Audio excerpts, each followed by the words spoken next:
Okay, well, welcome everybody. I'm Professor Shahram Akbarzadeh. I'm convener of Middle East Studies Forum.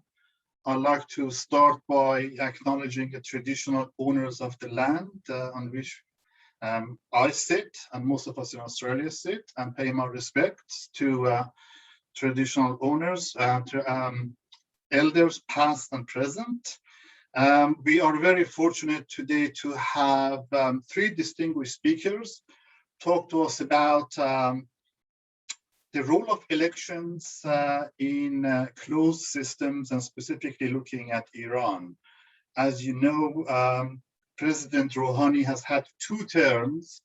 He came to office with a promise of bringing Iran out of isolation, with a promise of opening up the country, boosting the economy. After 2 years, Iran has probably gone backwards. Most of it not because of his doing, but nonetheless, it does present a significant challenge to the reformist camp, who really threw their support behind Rouhani and allowed him the electoral victory. So we all know that elections in Iran are very, very significant. They are often seen as a vote of confidence by the population in the regime. And there are serious concerns about how the population will turn out at the election, whether they will actually participate.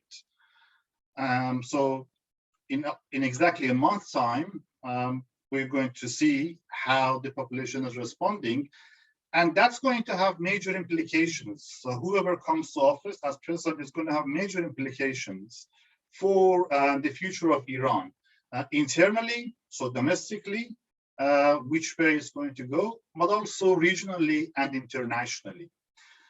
We are very fortunate to have 3 experts with us. So we'll start with Professor John Keane.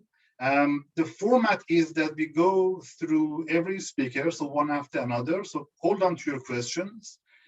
Our speakers will have 15 minutes each. And after that, we'll open up the forum for conversation and discussion. Professor John Keane is Professor of Politics at the University of Sydney, and Distinguished Professor at Beijing Foreign Studies University. He is renowned globally for his creative thinking and about democracy. He is the founder of the world's first democracy research institute, the London-based Center for the Study of Democracy, and founder and director of the Sydney Democracy Network. He is described by the Times of London as one of the world's leading political thinkers and writers. Welcome, John. Next, we have Dr. Sanam Vakil, who is the Deputy Director of the Middle East and North Africa Program at Chatham House in London, where she leads project work on Iran and Gulf Arab dynamics. Dr. Vakil's research focuses on regional security, Gulf geopolitics, and on the future trends in Iran's domestic and foreign policy. She is also the James Anderson Professorial Lecturer in Middle Eastern Studies Department at Johns Hopkins School of Advanced International Studies in Bologna, Italy. And finally, we have my friend and colleague, Dr. Mahmoud Pargoo, who is a research fellow at the Middle East Studies Forum at Alfred Deakin Institute, Deakin University, and a former lecturer at the University of Sydney. He is the lead author of a book which we are launching today, Presidential Elections in Iran, Islamic Idealism Since the Revolution, published by Cambridge University Press, and also the author of Secularization of Islam in Post-Revolutionary Iran. So as you can see, he's a very prolific author. So without further ado, I'd like to invite John to share his comments. Well, merci, Shahram. I would like to say salam to you all.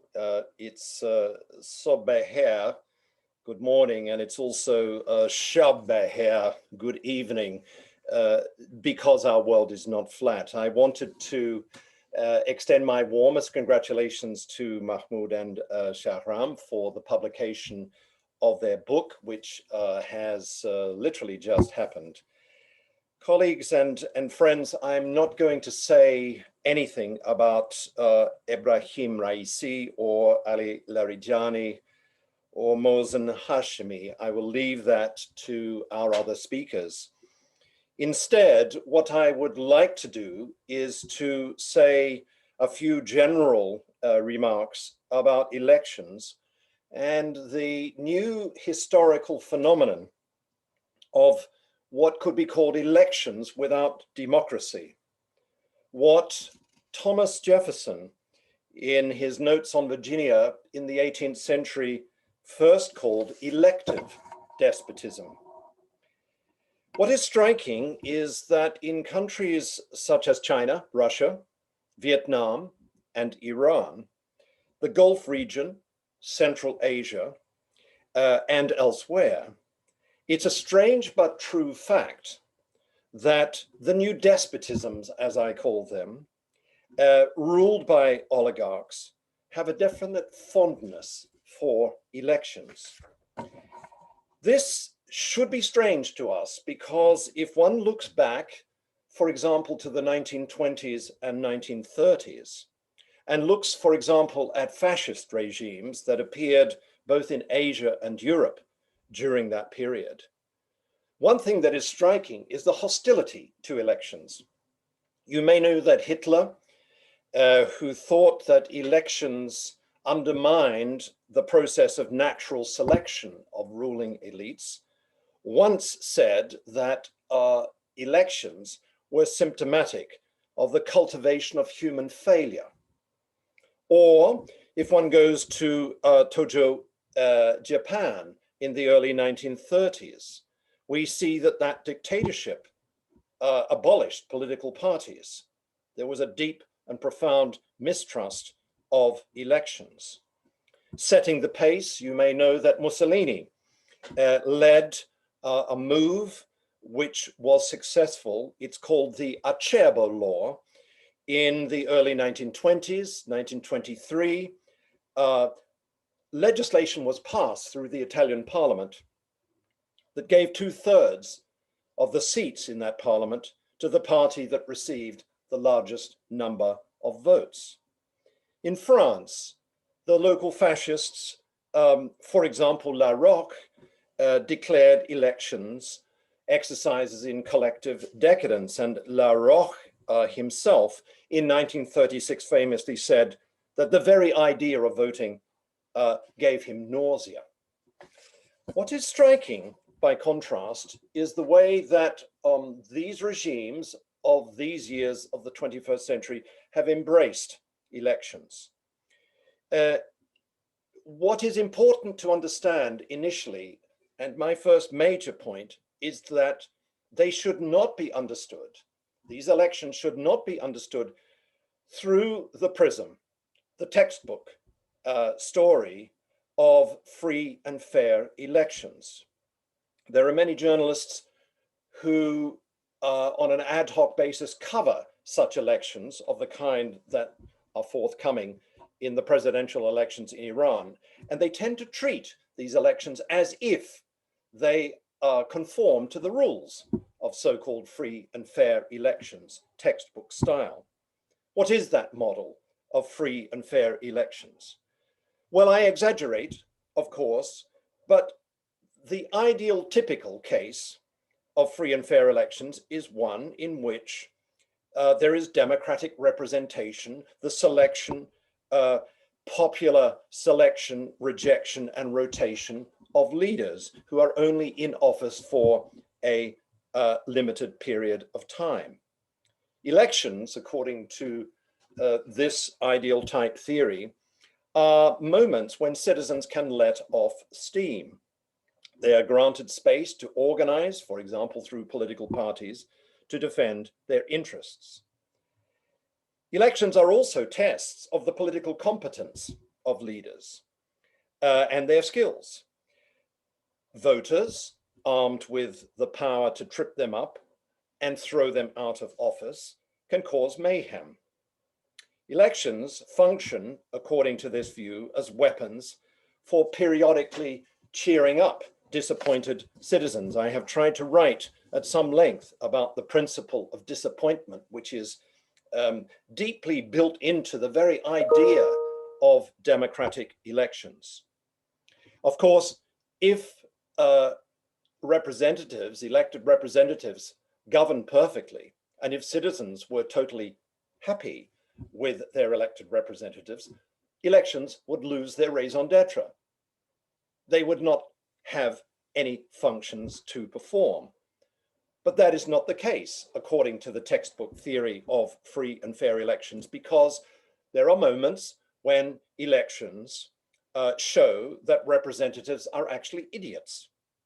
And so the consequence is, in the dynamic of free and fair elections, that electors get the chance to hurl harsh words or paper or digital rocks at their representatives, to toss them out of office and replace them with more competent leaders.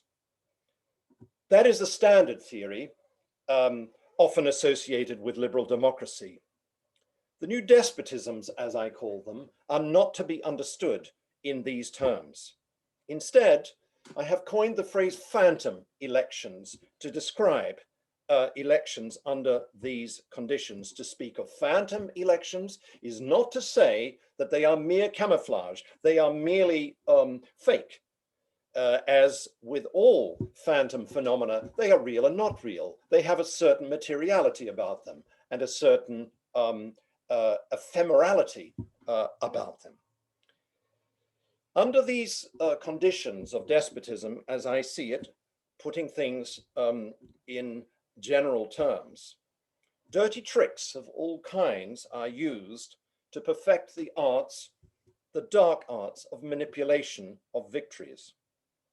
Voters are encouraged to think of themselves as loyal subjects of a government that performs well. Elections, we could say, are designed to protect the government from the people. The whole idea of representation, the whole idea of the principle of the representative is absent. These despotisms practice elections without democracy. Now, it's striking when you think historically about this phenomenon that I've just generally described, that in places otherwise as different as Belarus or Azerbaijan or Singapore, electoral mechanisms are actually embraced and the franchise is universal. There are some exceptions, Brunei, the Emirates, where women are banned from voting, and Saudi Arabia, where women can now cast their ballots and campaign for office at the municipal level, but without the right to speak to male voters or mix with men during the campaign.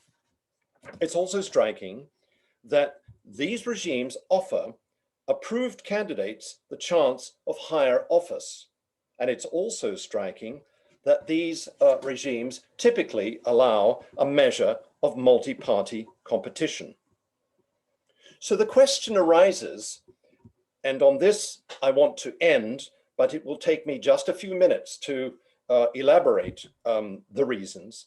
The question is, why do these despotic regimes of our century bother with staging phantom elections? We could say, putting things very simply, that elections are in fact functionally useful tools. Of course, context matters.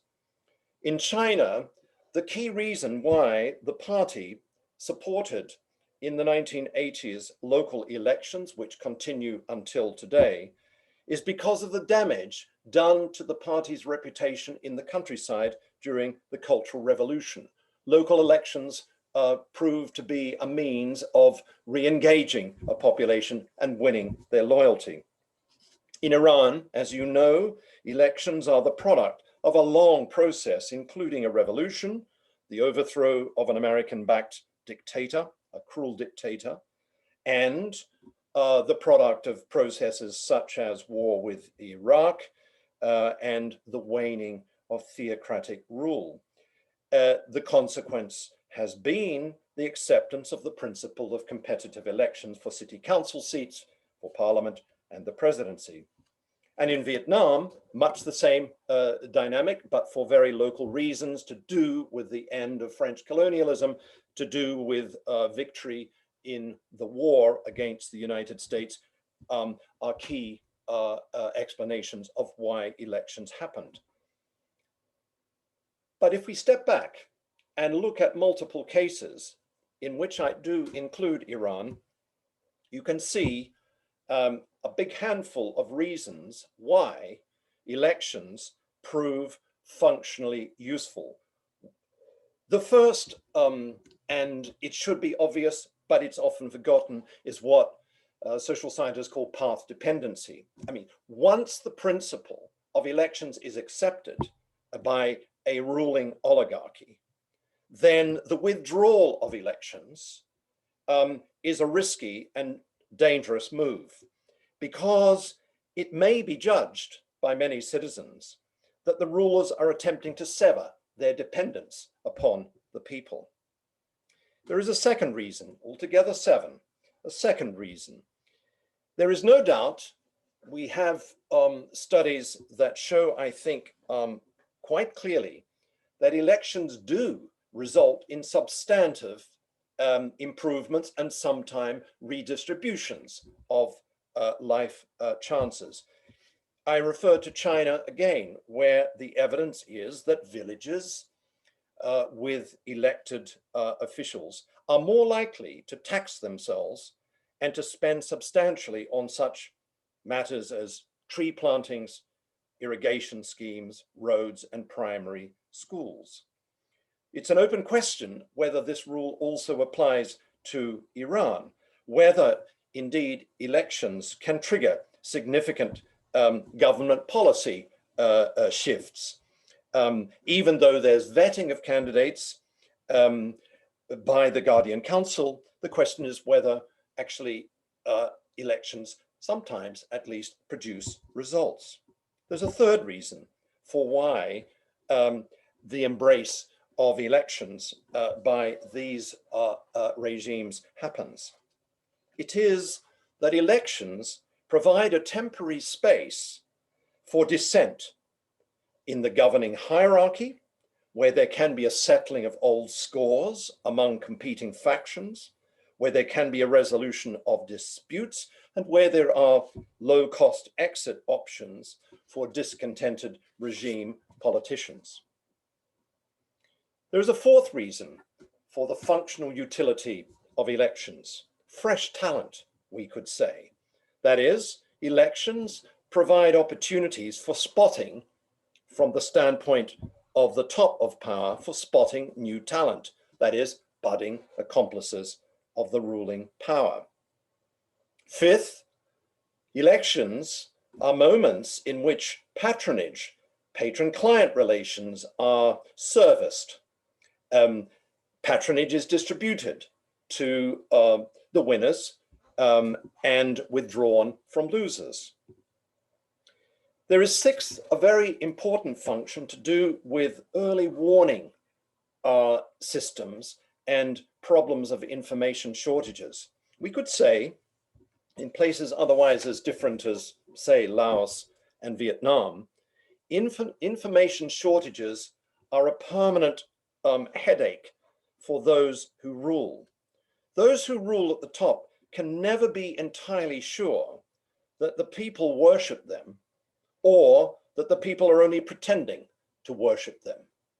Elections provide a mechanism for dissent, for recognizing troubles, so to say, within the subject population. So this then enables, this information that's generated enables rulers better to formulate governing plans, longer term policies, for example, or readjust their policies, and even ask more from their subjects in such matters as taxation or urban planning or military service. And finally, seventh, I think the evidence comparatively is that elections reinforce what could be called an election contract. That is, an election contract between rulers and ruled. Elections have the effect of reinforcing the legitimacy of the sultans who rule from the saddles of high power. And we could say, in a metaphor, in much the same way that a cunning cat about to pounce and kill its prey may choose to bide its time, granting the mouse space in which to run around and to grow hopeful that things will end well, though they usually do not. Rulers use elections to toy with their subjects. Elections offer breathing space for subjects, respite from felt repression.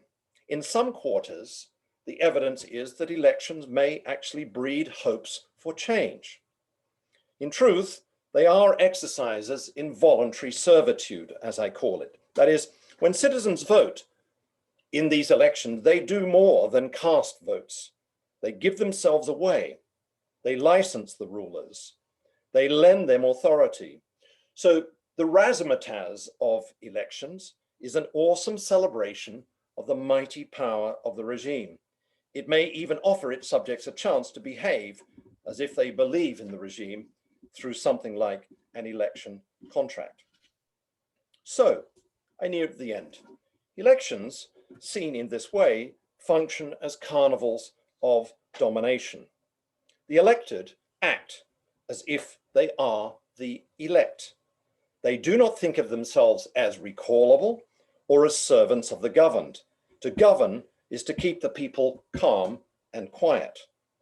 They must not, the people, complain about government or about big business interests and political maneuverings. They must not complain about vote buying or vote rigging. Elections are public rituals, carnivals of domination, as I say. The job of those seeking election is to convince people that they are well served, to believe that what they want is good, strong leadership from above. We know that in power sharing, functioning, monitory, constitutional democracies, elections inject great uncertainty into power relations. Who governs is unknown for a period of time. Under despotism, these uncertainties are expunged, but not entirely. We could say that elections under despotic conditions continue to be risky business. Or, as Ahmadinejad famously said, they are passions after a soccer match. We could say that surprise is more powerful than extant regimes, often, that surprise catches the rulers with their pants down, so to say, or we could put it in quantum terms, that regimes during elections of this kind are flung into what is called superposition. That is, a kind of indeterminacy takes root. It's not entirely clear what the outcomes will be. And the stakes are high from the point of view of rulers. There is a double embarrassment at stake. If an election is lost, if it does not go well, then this reveals that the powerful are not as powerful as they supposed. And it also, secondly, it encourages the ruled to understand that they have power actually to transform elections into substantive, real elections. Of course, this is the point at which election theft happens. It happened in the Russian Duma elections in 2011, for example, and in the same year in Wuhan, in the Chinese province of Guangdong. It is under these circumstances, when things go badly, when the principle of indeterminacy kicks in, that every trick in the book is used to win back control. Leaders of the electoral rebellion are tracked down and encouraged publicly to repent. The matter is then usually settled amid a hail of truncheons and pepper spray and gunfire. The old rule applies. What is significant under these conditions is not who votes, but who counts the votes, proving that in the end, under these circumstances, when repression is applied, that elections are raw exercises in bludgeoning the people by the rulers of the people for the claimed good of the people. Exactly that happened, as we know, in Iran in the summer of 2009, after a disputed election that produced a major uprising that was crushed. Many thousands of people were arrested, among them a friend, a brave journalist, Saeed Hajarian, jailed, raped, tortured. And I reveal on August the 1st of that year that I was among the accused by the deputy state prosecutor in Iran's highest court of being a CIA MI6 agent, a mastermind with Richard Rorty, the American philosopher, and Jürgen Habermas, the German philosopher, as the three musketeers who had plotted a velvet coup d'etat. But that's another story. Merci. Thank you so much, John. Thanks for sharing that. That really gives us a fantastic conceptual framework for the rest of the discussion. You threw so many amazing concepts at us, but I love the cunning cat the most. The cunning cat that plays with its prey, giving perhaps hope that there might be a way out. Thanks so much, John. Thanks for sharing. I'd like to now move on to Dr. Sanam Vakil for her insights. The floor is yours, Sanam. Thank you, Shahram. It's a real pleasure and an honor to be here with you today, and to follow John is slightly embarrassing because I'll be talking about the Carnival of Domination, which I love, and will attribute to you always to describe Iran's 13th Carnival that we are going to observe. And I really appreciated that framework because I think you've really well captured so many of the dynamics that we observe when watching Iran's elections. And Shahram and I, Mahmoud, before we began, were sort of cynically remarking about this exercise of Iran's elections, probably because, we have become tired of watching this carnival of domination. But nevertheless, it's important to reflect, as John has laid out, why the Iranian state continues this edifice of a carnival and engages and invests in this process. Mahmoud and Shahram, in their book, which is really excellent and I highly recommend it, and it couldn't be more timely, and a really tremendous contribution on where Iran has been and how the discourse has really changed in Iran. It is really important and has laid out, I think, some really foundational points. One of them that they do, of course, bring up is the issue of public participation and legitimacy in the elections. So I'm going to just talk about that very briefly, because I think the point very much picks up on John's framework that the election for the Islamic government really is a legitimacy exercise that we have witnessed. And I say I'm sort of taking the numbers from Shahram and John because they laid it out 37 times. And 37 times we're about to see our 13th presidential election. We've seen 11 parliamentary elections, 5 Assembly of Expert elections, and 5 city council elections. And I think elections matter in Iran for so many reasons, but I'm always taken to Iran's foreign minister's comments, Mohammad Javad Zarif, who likes to say, we have politics in Iran. And he uses that to sort of legitimize the factional politics and tensions to distinguish Iran from maybe some of its neighbors in the region, and of course to suggest that Iran's politics and electoral outcomes matter, and perhaps that's something we can debate when we get to the Q&A. Do these elections matter? It's going to be an interesting one this time. I oftentimes, of course, come down and say, yes, they do matter for a variety of reasons. And this is where it goes back to legitimacy. The elections, of course, are box-ticking exercises that the regime can use to demonstrate legitimacy. But I do think that the elections are at different times an outlet of popular expression and expectation. And just looking at some of the statistics of electoral participation, which I picked out in preparation for today, I think it's important to think of where Iran has been. And this election, of course, is particularly critical for a variety of reasons. Obviously, Iran has been through a very difficult few years under maximum pressure, a huge economic downturn that is impacting ordinary Iranians in a really critical way. But also on top of that, the layer of COVID is really shifting, I think, the domestic political climate, and the expectation in this 13th presidential election is that public participation is going to be quite low.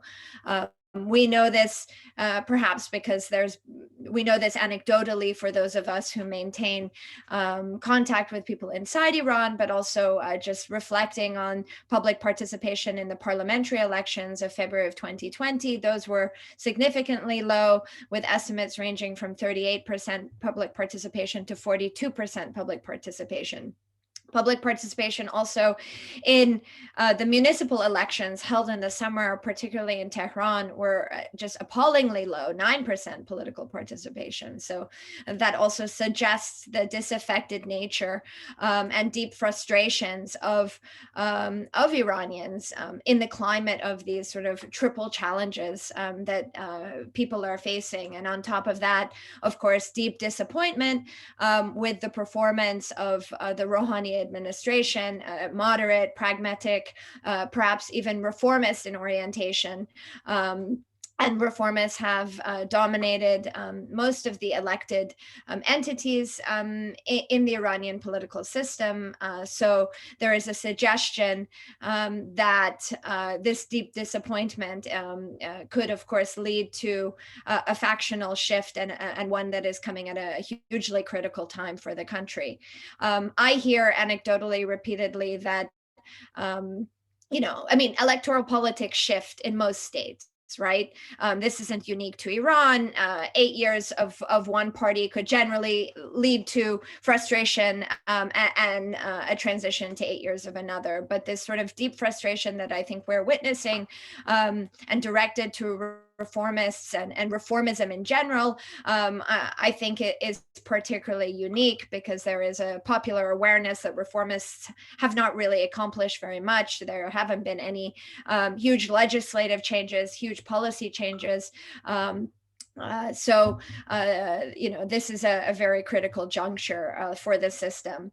But, in the context of the parliamentary elections, just to reflect on where Iran has been in parliamentary turnout, in 2016, they had 62% political participation. In 2012, under Ahmadinejad's presidency, 64% political participation. In 2008, so here we are veering into early Ahmadinejad years, 55% participation. And just going back to the first decade of the revolution, in 1988, 60% participation. In 1980, 52% participation. So on the parliamentary level, there have been above 50% participation, but not these sort of overwhelming numbers that came to sort of dominate the news lines when thinking about why elections matter and how elections sort of demonstrate public legitimacy in Iran.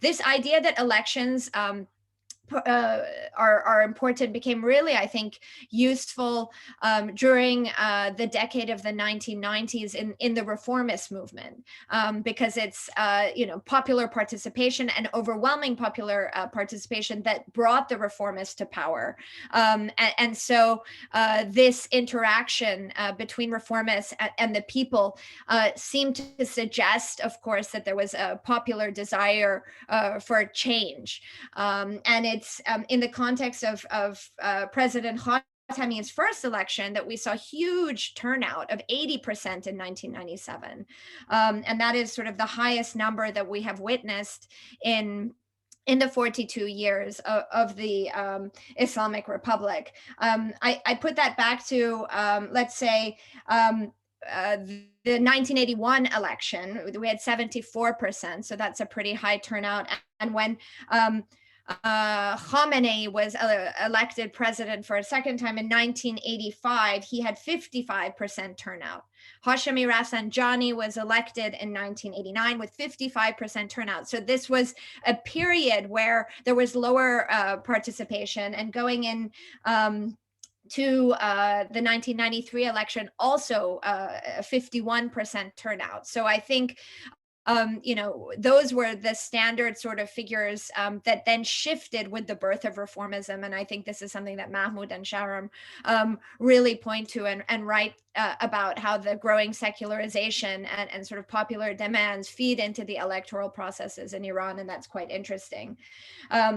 We do know also that, again, looking at the statistics, that lower public participation has afforded opportunities to more conservative candidates. And when the public doesn't participate in Iranian elections, this has led to victories for candidates like Mahmoud Ahmadinejad, who won in 2005. And of course, we don't know how many people participated in the 2009 elections.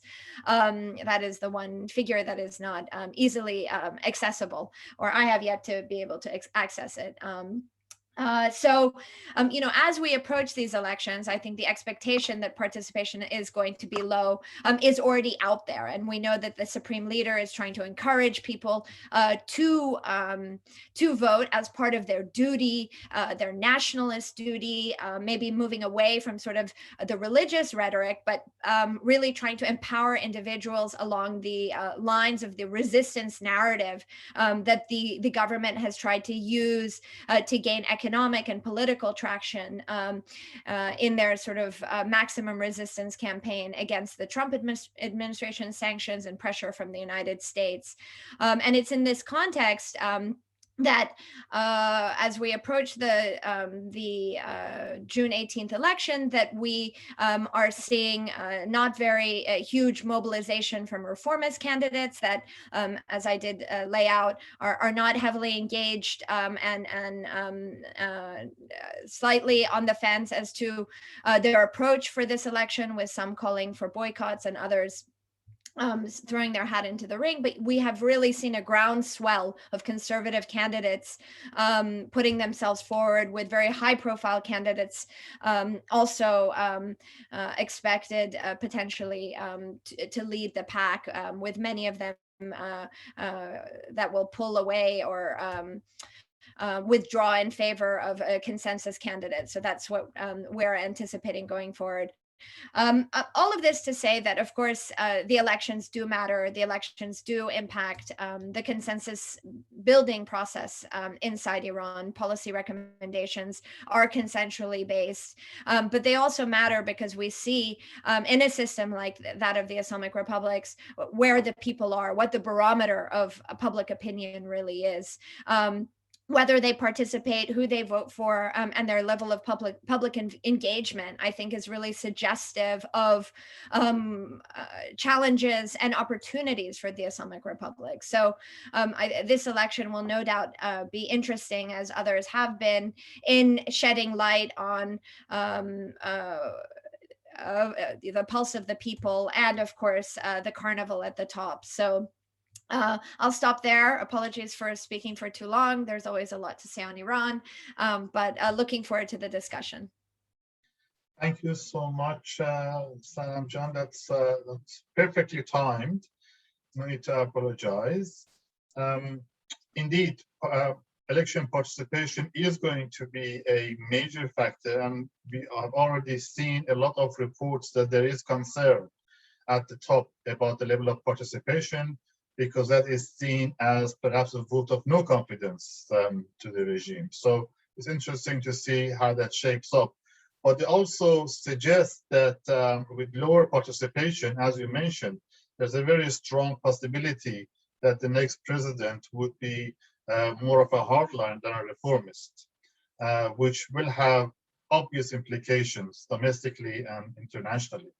Now, it's quite fortuitous for us to have a book come out by Mahmoud and myself on elections in Iran just before the election coming up in almost a month. So I'd like to invite the lead author of the book to share his insights and tell us a bit more about the book. And we are using this opportunity to launch the book. So Mahmoud John, please. Hello, everybody. Thank you, Shahram. Thank you, John. Thanks, Sanam. It was really great. It's great to be part of this, important event, and I'm really happy to launch this book here among all you. So before I go to the story of writing the book with Shahram, let's have some follow-up on John and Sanam's points about election participation and the rewards and benefits of election for the regime. I absolutely agree with John that elections are very useful, very beneficial for the regime. They are exit plans. They are exit plans for some politicians. They are some kind of useful tools to find new talents, especially when it becomes kind of internal competition between different conservative factions. So they can find easily who is the best to come and get the different opportunities inside the administration. There are early warning systems. There are a carnival of domination, John said. But all these benefits, all these rewards, they come true only if there is some kind of minimum meaningful engagement and participation. And if we don't have this kind of minimum requirements and participation is too low, then probably this will not be that beneficial for the regime, like it was not that beneficial at the last parliamentary election. And the problem is that if you want to reap all these fruits, all these benefits of election, then some uncertainties and risks involved. The higher the risks, the higher the rewards. So the mastery of creating or making a balance between these risk and reward actually is very, very difficult. And as we have seen in the last few elections, like during the Chatham election, 1997, it was a bit inclusive. Okay, some minimum degrees of participation, but it was risky. And finally, it was a surprise victory for, reformists. And the cost the regime had to expend to somehow contain the reformists after election was huge. Or similar to the same thing in 2009 election, because it was somehow participatory, then yeah, it's very beneficial. It has a lot of rewards for the regime when you have a participatory election, when people are engaged. All those functions, you can use it. But it always, with all these rewards, the risks and uncertainties increase. And it's what happened in 2009. And the problem for regime in all these elections is how to balance. First, how to make elections somehow participatory so that people engage. so that it creates legitimacy. It's not called absolutely empty election, but at the same time to prevent wild cards from happening, like Khatami. So this is, I think, very, very important, very sensitive, and regime hasn't been successful completely in say managing this process or making a balance. And if you see the last election in parliamentary election, it was absolute disaster, I guess, for the regime, first of all, because you can't get all those benefits of elections if you don't have an election which people go and actually vote. So this is just one complementary, probably some kind of follow-up to earlier discussion. But let's start with the book. First of all, I got the book just probably 1 hour ago. When I came home, I saw that it's reached home. So before that, I haven't seen it. Completely fresh. 4 years ago, during the last presidential election, I remember I was talking to Shahram about, as always, about what's going on in the Middle East and all this crisis happening. And back then it was election. And it happened that the last night, it was a third presidential debate in Iranian, which was live broadcasting from TV. And both of us had been watching it. And we had the impression that something very crucial is missing in that debate, and it was ideological factors. So all of those, candidates, including Raisi, Ghalibaf, Rouhani, all of them, they talked about many things.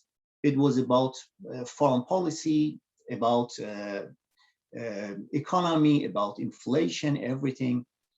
But nobody talked about this kind of actually ideological issues. And we were thinking that it appears that within this, when people are obsessed too much about this everyday confrontations between reformists and conservatives, apparently we are missing and neglecting the whole image and the changes which is happening inside the social imaginaries of Iranians. So it's not about that elections has become democratic or if they are fair or free.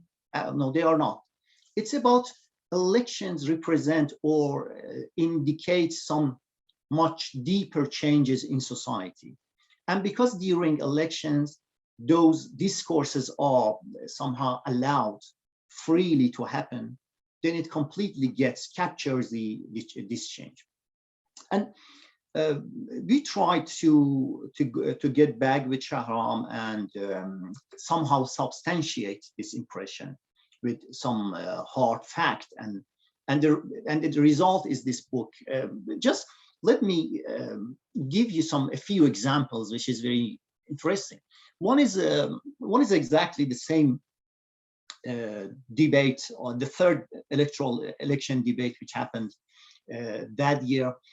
In that debate, the moderator, I've mentioned this in the introduction, the moderator asked all candidates to explain their plan about foreign policy, what they want to do to support the resistance front. And the resistance front in Iran means Iran, Hezbollah, and all these kind of Iranian affiliated militias, how to support them against Israel. And the answers which these candidates gave, it was astonishing, because almost all of them tried to evade the question. Nobody talks about Israel, nobody talked about Hezbollah, all of them. Jahangiri, the vice president, talked about public policy, public diplomacy, how to improve relations with world by supporting artists and improving inbound tourism. Raisi talked about exports and improvement of relations with neighboring countries. Ghalibaf, the former commander of Revolutionary Guards Air Force, talked about economic diplomacy, that we have like 400 million people residing in our neighboring countries. We need to use them, use diplomacy to get economic fruits and all of these. And Rouhani, of course, talked about how he has been very successful in achieving JCPOA. So something is very interestingly missing. Then you compare this to the first presidential election in 1918, the result of which was Bani Sad, and it was quite free election, not completely free, because one of the prominent but not not likely winner, but one of the prominent candidates were forced to resign. But apart from this, it was relatively free election. In that election, you go and compare the rhetoric and discourse about imperialism, about Palestine, about the way people talk about the US. Even the most reformist, the most liberal, and the say from freedom movement, from all factions, you compare their discourse today, they are absolutely more radical than today's conservatives. So, for example, I can just give some ideas about, if a few days before the election, there was a conference about liberation movements, which is again somehow a title for Palestinian, say, Intifada, Hezbollah, and all other Islamic movements. And those who have been participating in this conference, they were Lutfullah Meysami from Freedom Movement, liberal factions, Tahir Ahmadzadeh, again from Freedom Movements. And the way they talked about, supporting these groups, the way they talked about religious elements, the way they talked about Khomeini and their, total loyalty of Khomeini, it's absolutely,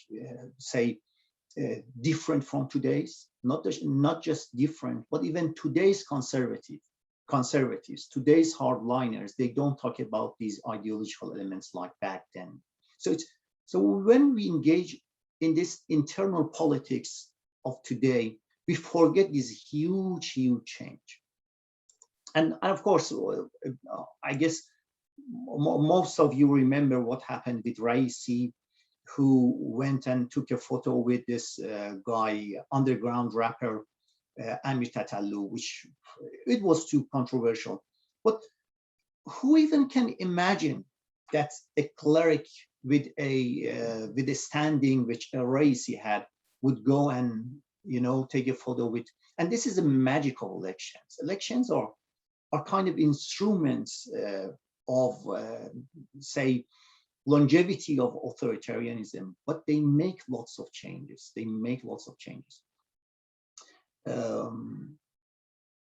Another point I think, again, is very interesting is about, okay, we have elaborated the whole idea in the book. And of course, I'm going just a few points and examples to make it clear.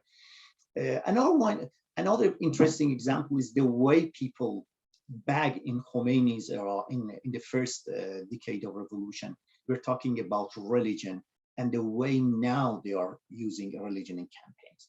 And it's astonishing. The way Khomeini, as the center, center of the campaigns, everybody tries to use Khomeini to legitimize his, campaign, and try to absorb what Khomeini is a kind of the gravity or the center of gravity of all campaigns in the first elections. And being religious, being radical religious, being radically anti-US, being radically, zealot fundamentalist, all of these absorbs votes. But right now, the way people are talking about religion, first of all, nobody talks about religion. They absolutely try to evade, not to discuss it, just to send it to the background. And if they talk about it, it's just to distance themselves from radicalization, from radical religious ideas, to say, oh, I'm not Taliban, I'm not radical, I'm not, extremist. So the way we talk about it is all just proving that don't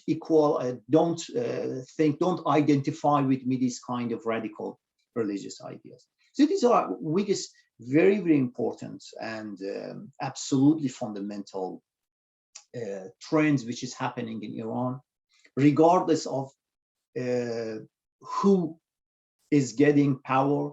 Is it reformists who are winning elections, or they are conservatives or hardliners? All of them, they have changed. And I guess we'll have enough again in this election to substantiate this point. So yeah, I guess I prefer to talk more in the Q&A. If you have enough time, then.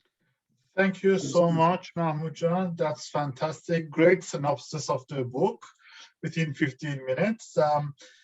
We do have about 30 minutes for Q&A, and there have been a lot of interesting points raised by our panel of experts. So I'd like to open up the floor to questions. You can always use the raise hand function, and when I call upon you, perhaps please introduce yourself and ask a question, but please be brief in your questions so that we have time to go through all the questions. Otherwise, we're gonna run out of time. So let me see if anyone has raised hands.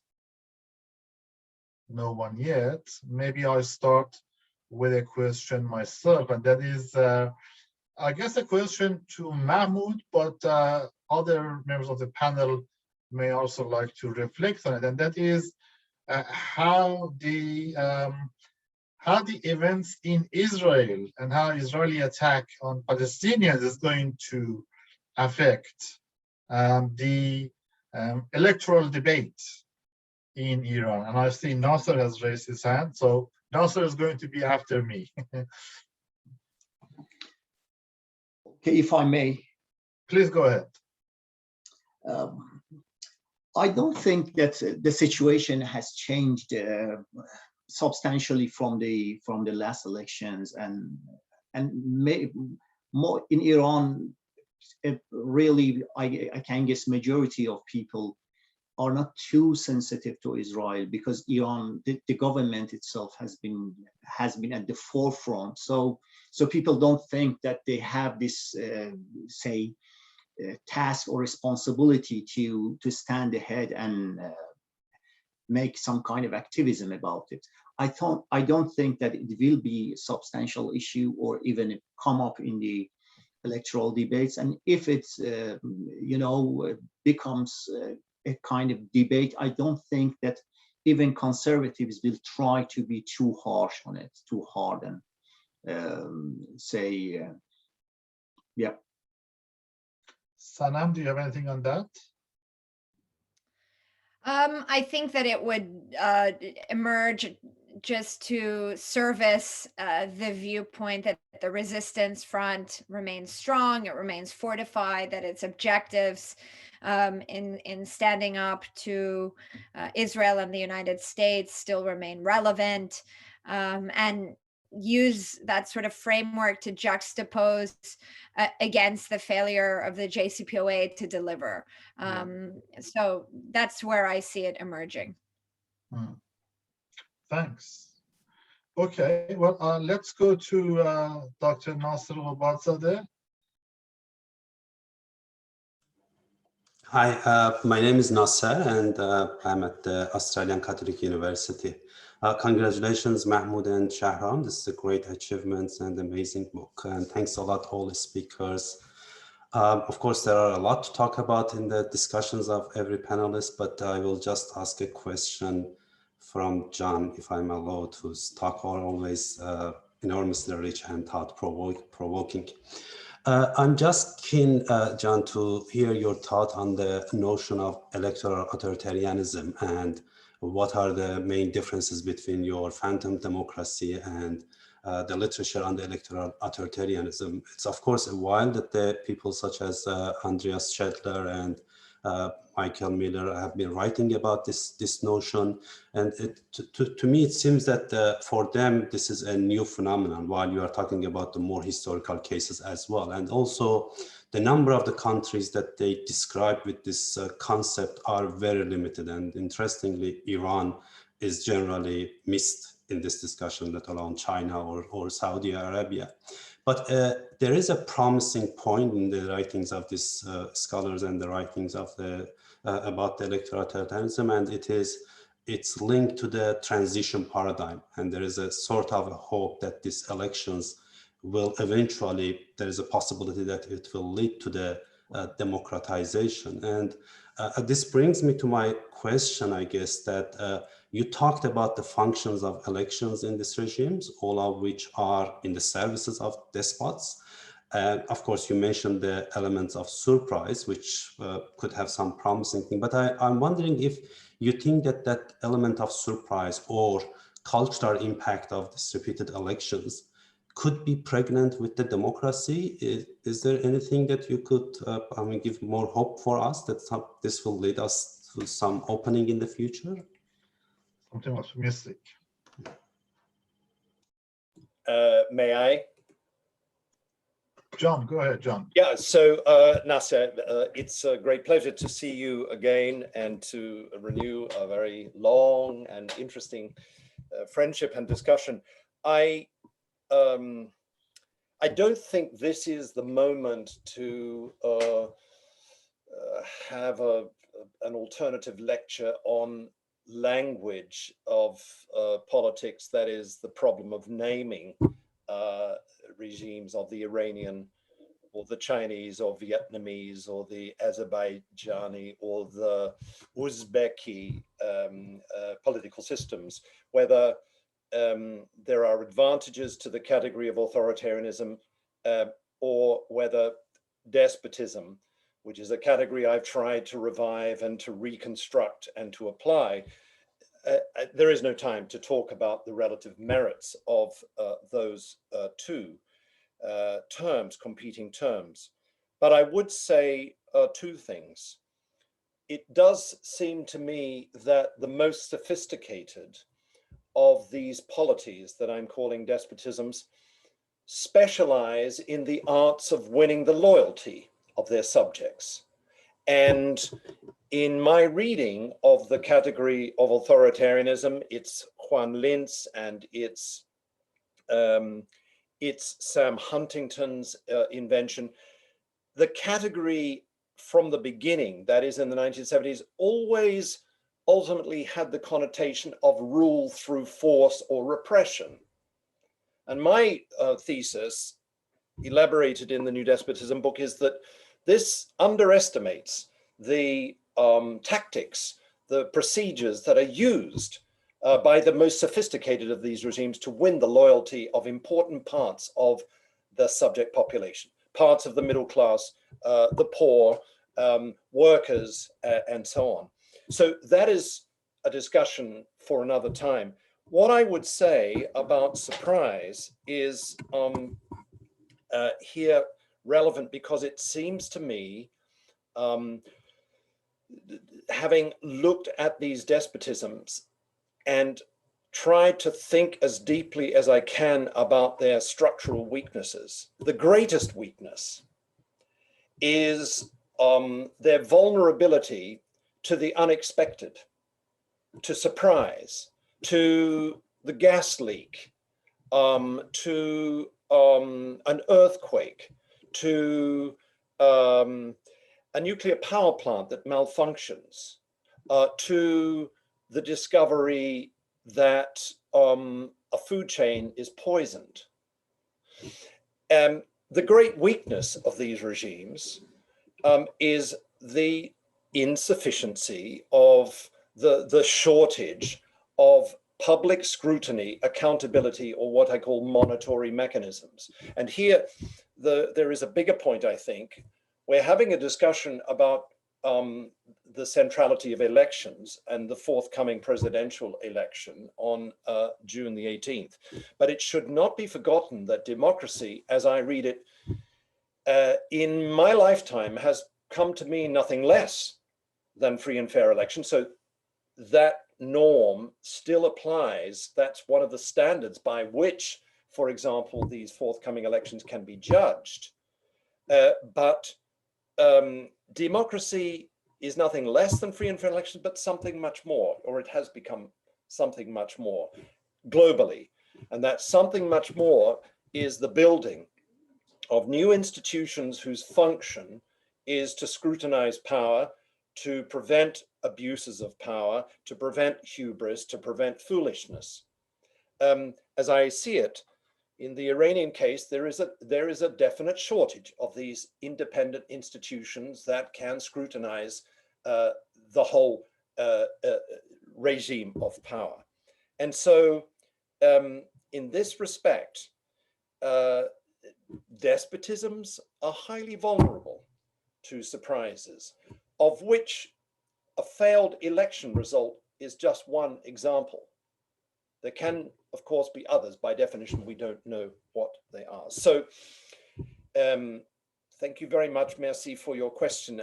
It's a long-winded reply to say two things. I mean, do all please consider the advantages of this category of despotism, because it seems to me a very rich category that has advantages compared with that orthodox understanding of authoritarianism or even electoral authoritarianism. And pay attention to the question of surprise, of which unexpected election results are just one instance. There is a 19th century saying that the unexpected is much more powerful than the most powerful on earth. And that principle seems to me still to apply. Thanks so much, John. Our next question is by Zohair. You need to unmute. Yeah, thanks, Shahram. First of all, I'd like to congratulate Mahmoud and Shahram on your new book. I'm Zohair, and I'm a friend of Mahmoud, and honored to be in this book launch. I have a question for all the panelists who like to take that, and it's about whispers we heard a few years ago about the changing of the election system, high-level election system in Iran, from presidential election to parliamentary election or system. Is that, can you interpret, or can we interpret that as a kind of having the fruits of election, or as John said, it, we have the election without democracy, but reduce the risk and unexpected results? Thank you. Who would like, thank you very much, Zohair. Who would like to take that question? Sanam, Ali? Sure, I'm happy to jump in quickly Go and ahead. then pass it over. This debate, of course, has been underway for a number of years now. As I understand it, it's currently tabled because of the external pressures and internal pressures, but I wouldn't remove it from the agenda once this presidential election is done and dusted. I think the intention behind the idea of sort of centralizing the elected system of government would be similar to what we saw in the last round of constitutional reform, to simplify and focus on maslahat or expediency, and at the same time I also see it as tied to the unelected sort of monopoly of power of the system within Iran. This could, of course, enable a Speaker of the Parliament to have a bit more authority rather than be the sort of talking head that he has always been.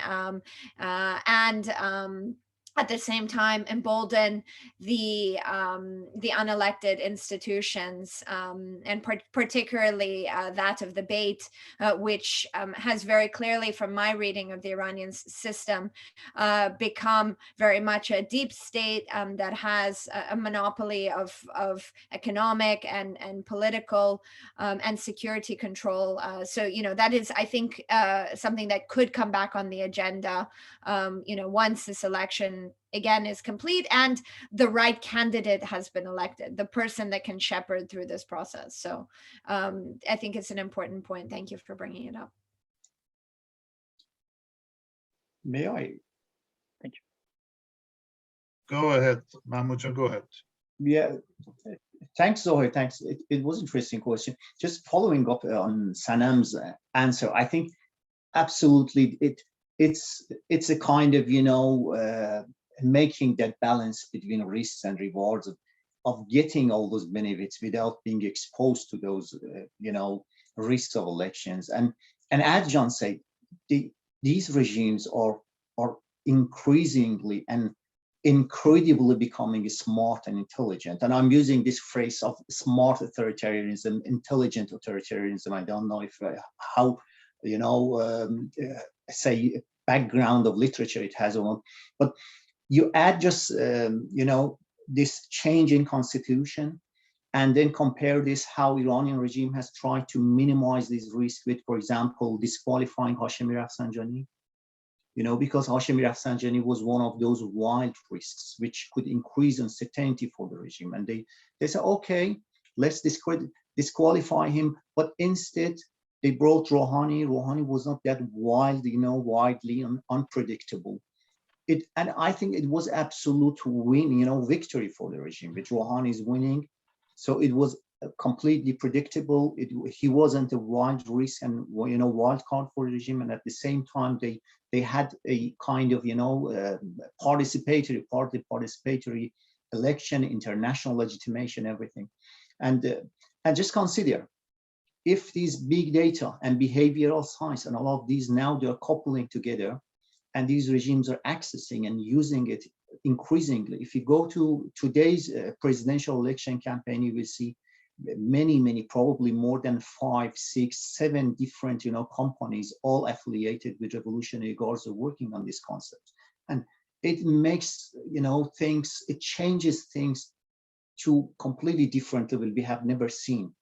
This kind of seamless, intelligent manipulation of elections, and nobody, even people, they don't know what's going on. Misinformation campaigns, disinformation campaigns. It's just very scary. Thank you for that. Next question from Ken. Thank you very much. I think my question's been pretty much answered. Thank you very much for all the presentations. It sounds all very interesting. But I'm wondering if in particular about the question of you were talking about candidates distancing themselves from religious extremism and other kinds of radicalism in public, at least. So I'm just, as somebody who's not very well acquainted with the niceties of Iranian politics, I'm wondering, from comments since then, it sounds like they're just saying that and they don't really, they're not sincere in that. But could somebody elaborate on that for me, just to explain? Do they mean what they're saying, or are they just avoiding the question while the deep state does what deep states do? Thanks. Fair question. Sanam, would you like to have a go? Sure. I think that the candidates in general, well, the Iranian state, first of all, is heavily engaged in polling. So they poll their population regularly and often.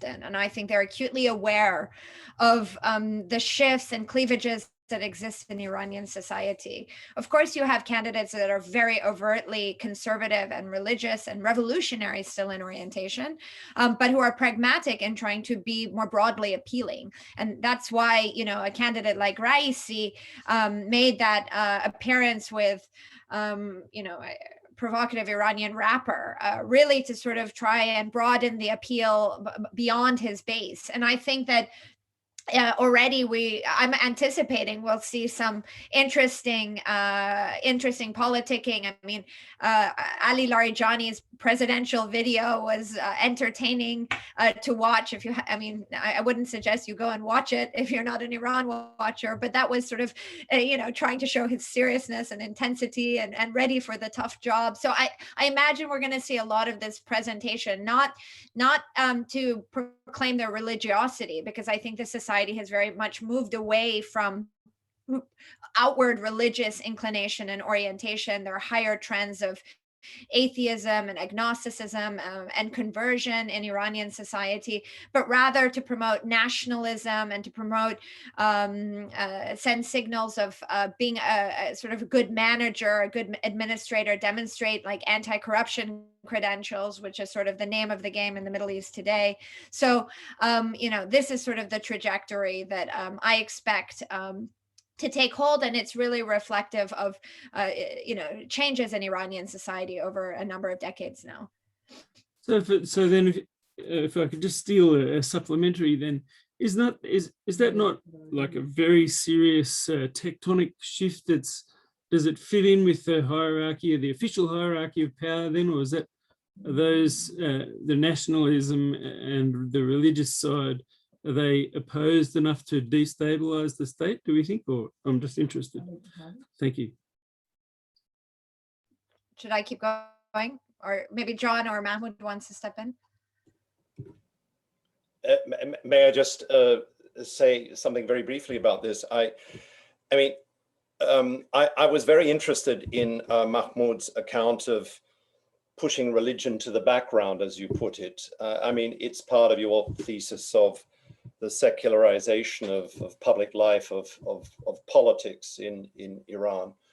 I would say that there is another way of looking at the process that is supplementary to yours, which is that in my research on these despotisms, as I'm calling, the norm is that those who rule come dressed in a coat of many colors. They are not ideologists. There's no coherent, all-encompassing total account of the world and how to act in the world. It's kaleidoscopic rule, and that needs to be recognized. It has functional advantages. For instance, those who rule can appear to different factions, to different groups in different ways.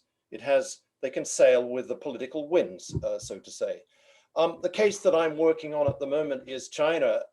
For all, just one last long sentence, for all of the current journalistic talk of strongman and ideologist and trying to return China to some kind of Maoist imaginary, actually on the ground, when you track his movements, in one day, Xi Jinping can be a champion of economic growth, a defender of ancient Chinese civilization, gives a rap about socialism, talks about the importance of environmental politics. And none of this coheres, and yet it's part of the kind of kaleidoscopic discourse of power. And we need to understand that dynamic. So it's just possible that Mahmoud and Shahram, that what you're tracking is a shift in this direction, where it's empirically incorrect to think in theocratic terms in the way that power is exercised. That's just my tuppence worth about the problem of how to think about regimes of the Iranian kind and the ruling discourses through which power operates. The norm is not ideological rule. It's more complex. It's more a kind of a kaleidoscope of images and representations, and it's much harder, therefore, to understand. Thanks for that, John. We are going to go to our next question. Ayat Mirzai, if you like to unmute.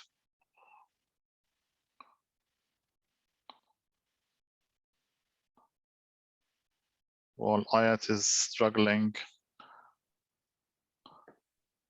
with the functions. Oh, here we go.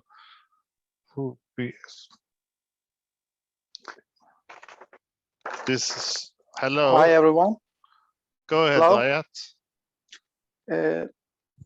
Thank you for this informative session. Thank you, Shahram and Mahmoud, and also John and Sanam, and congratulations for this new book. I'm from Tehran. Hello to all of you. I have two questions. The first question is, you focus on the level of participation in the election. It's a dilemma, I think, in my opinion, because it seems to be the regime achieving its goal with both low level and high level of participation. And another question, you know, this is the second pandemic, the second election in the pandemic in Iran. What impact do you think COVID-19 had on the 2021 election? Thank you so much. Thank you very much for the questions. I think, Sanam, you're on. Thank you for your question. You're right that the electoral participation is indeed a dilemma, because on the one hand, of course, you can guarantee outcomes. On the other hand, or manage outcomes, you can never guarantee. And I guess that's what we've learned in following Iranian elections. But on the other hand, of course, you know, their decline in legitimacy is harder to sell, and definitely can be taken advantage of, particularly externally, in looking at Iran. I think the 2021 elections, of course, I think COVID will play a huge factor, and I think the effort to increase vaccinations in the coming weeks is very much tied to trying to mobilize voter turnout. But at the same time, if voter turnout is low, below 50%, and I think it's going to be quite low, even maybe below 40%, this system can use COVID and the environment also as a justification for why voter turnout was so low. So there can be sort of varying explanations, and the spin, of course, will be sort of indicative of you know, where the system sees itself. So you know, it can be very much either way. John, please go ahead. Yes, Ayat, and also to Sanam's remark about this dilemma, I think it's a very interesting question that you put. If, as I understand your question and what Sanam has just said and during her comments, the dilemma is this, that if turnout is extremely high, there is not only the problem of representativeness of the ruling powers. That is, more voices are there, and so there can be the claim that the results are unrepresentative. But the more people turn out, the more carnivalesque the event is. And, you know, elections are fun. They can be great fun. On the other hand, the dilemma is that if turnout is so low, then this is easily readable as a vote of no confidence. So it's a very important point. I would ask the Iranian politics experts in this group whether there are signs, historically speaking, of a certain disenchantment of elections. By that, I mean in the sense of Max Weber, you know, whether elections through time may be losing their magnetism. so that in the extreme, there is the danger or the fear from the point of view of those who rule of the kind of dynamic that's described in a wonderful novel by Jose Saramago called Seeing. I urge you to read Saramago because it's about an election where it rains all day, very few people come.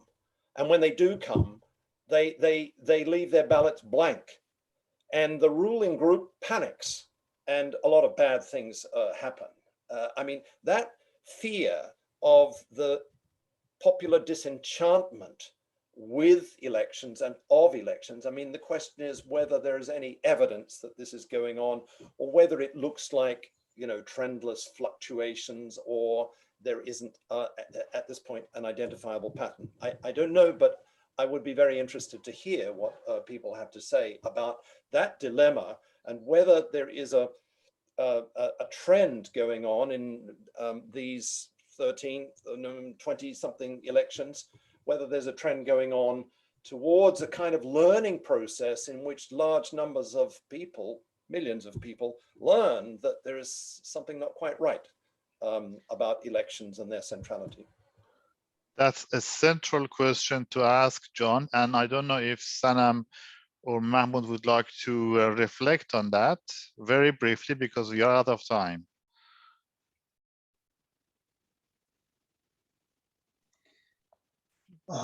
If I may. Very briefly, please.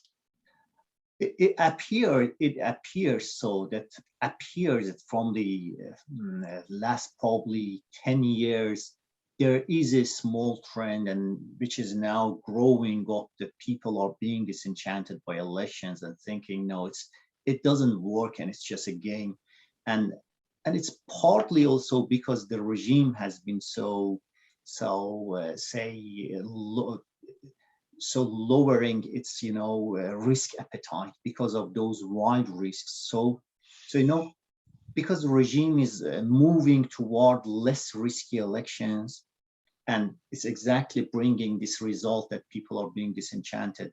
And this coming election, I think it will be one of the proofs of this, that because there is no significant, distance between different parties, between their policies. And people can understand that there is a deep state there, and they don't have that much to do. So there is no reason to go and vote. And I think it's happening. This trend is a growing and significant trend.